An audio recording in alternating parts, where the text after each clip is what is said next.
Mark Carney announcing new measures to prop up the aluminum and steel industries, hit hard by Trump's tariffs, now at 50%. Detroit, once the beating heart of American steel, used to glow with the light of blast furnaces, the sound of shift whistles, and endless trucks rolling out of factories. Today, all of that has gone silent. The furnaces are cold, the factories shuttered, the workers unemployed. An industry once praised as the backbone of America is being abandoned by the world, and the beneficiary is none other than Canada, quietly taking the lead in the global steel market. Canada will be introducing a series of countermeasures to protect Canadian steel and aluminum workers and producers. The first blow came from South Korea. When American Steel repeatedly failed specifications, Hyundai's assembly line in Alabama shut down for 6 hours, costing nearly $24 million in lost revenue. Within just 2 years, Canada's share of South Korean steel imports jumped from 23% to 71%. In Detroit, the impact was brutal. Hundreds of jobs disappeared, thousands of families thrown into crisis. Ottawa will now introduce tariffs targeting steel originating in other countries in order to protect the Canadian market. Then came the betrayal from the United Kingdom. Brexit was supposed to give the U.S. a golden chance to step deeper into Europe. Instead, London received steel from America that cracked under stress and shipments that arrived late. Iconic projects like Shard 2 and the HS2 rail line canceled U.S. contracts overnight. At the Dearborn plant, the banner reading "Proudly Serving the UK" was quietly taken down. For workers, that silent act said everything. America had lost. Germany, the industrial heart of Europe, had been loyal for more than 3 decades. But at last year's Frankfurt Suppliers Summit, every single American company walked away empty-handed. U.S. Steel met ISO standards less than 80% of the time, while Canadian Steel achieved nearly 97%. For German engineers, even a 1% gap is dangerous. A nearly 20% gap is unacceptable. Mercedes, BMW, Volkswagen all shifted hundreds of millions in contracts to Ottawa. Detroit paid the price with more plant closures and waves of layoffs. I can tell you that when the first tariffs been imposed on us, on the steel, aluminium, and derivatives. Then came India, the world's largest construction site. From the Mumbai Metro to high-speed rail, American Steel was dismissed as inconsistent. The Mumbai-Ahmedabad bullet train canceled $230 million in contracts after repeated delays. Today, more than 80% of India's infrastructure steel comes from Canada. Detroit's export division, once thriving, now has no market left to serve. Australia followed, where mining safety depends on every steel beam. Contracts worth $180 million were cut after U.S. Steel performed at only 87% of required standards. Underground, almost good enough, means miners don't make it home. The Australian Navy also turned to Canadian Steel for warships, declaring that national security could not rest on unreliable materials. This was more than trade, it was the collapse of strategic trust. But Japan delivered the most devastating strike. Once the very symbol of post-war alliance, Japan's auto giants, Toyota, Honda, Nissan, all signed long-term deals with Canadian suppliers. A Japanese procurement official put it bluntly, "We cannot build cars to last 20 years with steel that might fail in 10. When Tokyo abandoned American steel, it wasn't just contracts lost, it was the unraveling of a decades-old partnership that had defined Pacific cooperation. And finally, China, the world's largest steel consumer, accounting for 28% of global demand. In a single year, U.S. steel exports to China collapsed from $2.3 billion to under $900 million, while Canadian exports surged to $4.7 billion. The Belt and Road Initiative now defaults to Canadian steel. For Detroit, this was the death knell. Blast furnaces shut down, jobs disappeared, and entire neighborhoods hollowed out.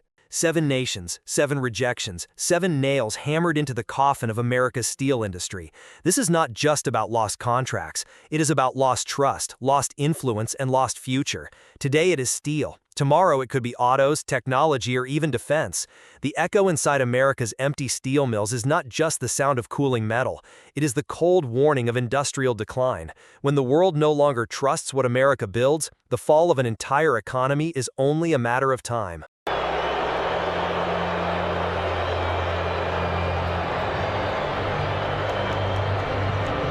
President Donald Trump faced some booing from the crowd at the FIFA Club World Cup final.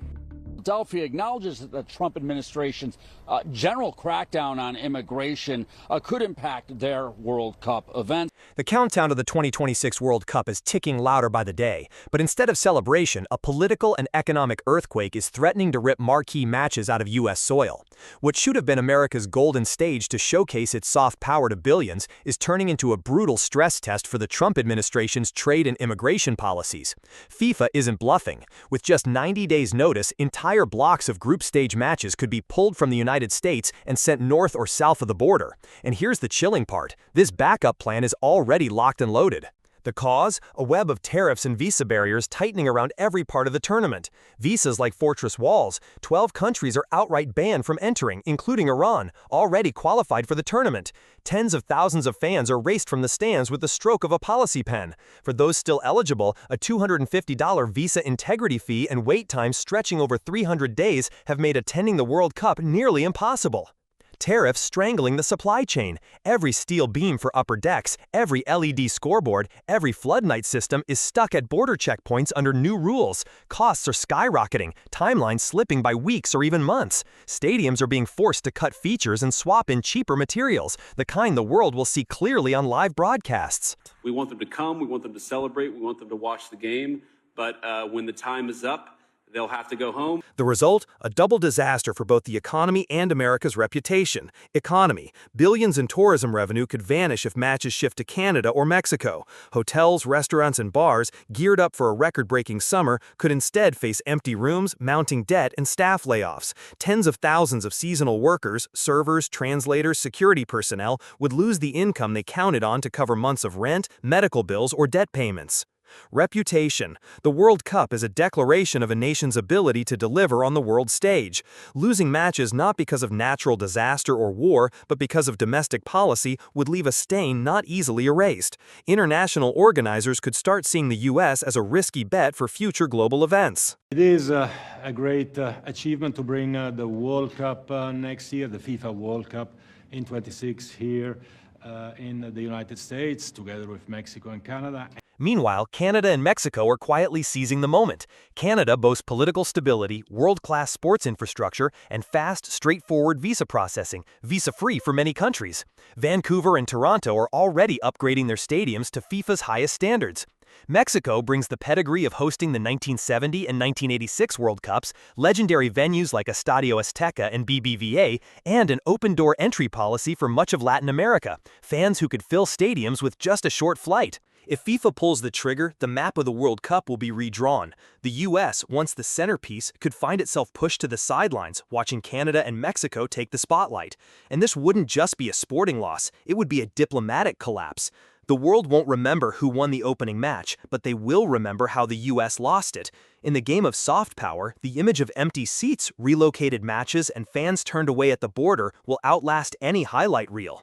The question now isn't whether America has the money or the stadiums. The question is, will the U.S. tear down the policy walls to keep the World Cup, or will it go down in history as the nation that lost it, not on the field, but in the meeting room? President, you gain 10 times more income for the average family than Joe Biden. It's because of your policies. And that's taken into consideration COVID, which a lot of times you don't have to do that. Prices are starting to rise for American consumers as President Donald Trump's sweeping tariffs on nearly all imported goods are kicking in. In just a few months, the United States has witnessed an unprecedented wave of supermarket closures. Walmart, the symbol of affordable groceries, is pulling out of dozens of communities, leaving behind sprawling food deserts where residents must drive for miles just to buy milk or a bundle of fresh vegetables. On the surface, the reason seems simple: falling sales, rising costs. But behind the scenes lies a tangled chain of causes, from President Trump's new tariff policies to escalating trade friction with Canada and Mexico to the cold, calculated profit strategies of retail giants. The Trump administration slapped new import tariffs on a wide range of food and consumer products under the banner of protecting domestic production. But the truth is, many of these products simply cannot be produced in sufficient quantities in the U.S., especially fresh produce, fruits, and certain meats. Instagram video by Mercedes Chandler shows price tags torn off old prices. $6.98 shirts now $10.98. Backpacks up from $19.97 to $24. When tariffs hit, import prices surged by 20 to 50%. Retailers were forced to either raise shelf prices or cut supply. Walmart, whose empire is built on the promise of low prices, faced an ugly choice: accept historically low profit margins or pull out of low-profit markets. They chose the latter. Canada, America's largest agricultural partner, retaliated with tighter import standards, from quarantine checks to traceability requirements to new permits, making it harder for U.S. goods to enter the Canadian market. Mexico seized the moment to strike deals with alternative suppliers, cutting its dependence on American farm products. The fallout was brutal. Millions of tons of goods piled up in storage, farm prices collapsed, but retail prices still rose due to distribution costs and tariffs stacked on top of each other. For Walmart, especially in low-income areas, the math didn't work. The easiest way to stop the bleeding? Close the doors. Walmart is not a charity. Every store runs on a strict profit formula. When logistics costs soared, thanks to tariffs and higher fuel prices, and consumer spending dropped due to inflation, rural and small-town locations became liabilities. You're absorbing the cost right now. I'm absorbing the cost. Will you continue to absorb the cost? No. No, I won't. I can't afford to. Corporate boards look at spreadsheets, not community maps. The result? Entire towns lost their only affordable source of fresh groceries with a single network restructuring announcement. Tariffs, higher import costs, higher retail prices, lower consumer spending, shrinking profit margins, store closures, the birth of food deserts. In states like Arkansas, Ohio, and New Mexico, the nearest supermarket is now 30 to 50 miles away. Residents are left relying on convenience stores, which mostly sell processed foods, snacks, and canned goods, fueling a rise in diabetes, heart disease, and malnutrition. Trump frames this as a tough strategy to win trade advantages, but governors and mayors call it shooting ourselves in the foot.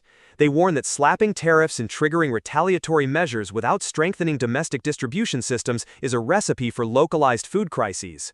The tension is clear. Washington plays geopolitical chess, while small-town America pays with empty shelves and rising grocery bills. The truth is, you don't need a hurricane or a drought to spark a food crisis. All it takes is a string of policy decisions and corporate strategies made without regard for the people they affect. From the White House to Walmart's boardroom, the numbers on a balance sheet have outweighed the basic human need for a meal.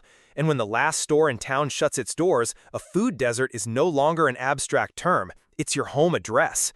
So here's the question. When policymakers and market giants treat your dinner table as just another data point, who will stand up for your right to eat? Numbers from Statistics Canada show Canadian exports to the United States are nearing the lowest ever.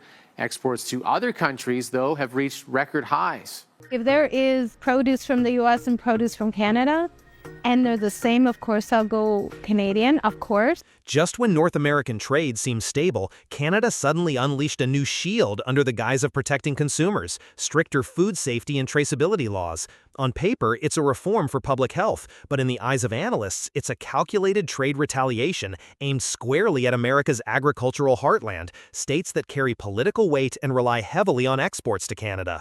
And just weeks after implementation, the numbers tell the real story. This is not an innocent reform. It's an economic strike. New requirements for import permits, stringent inspections, and full supply chain traceability have stopped countless U.S. farm shipments at the border. Experts say this is a direct result of Canada's efforts to diversify international trade relationships. One missing certificate or minor error, and the entire load is rejected.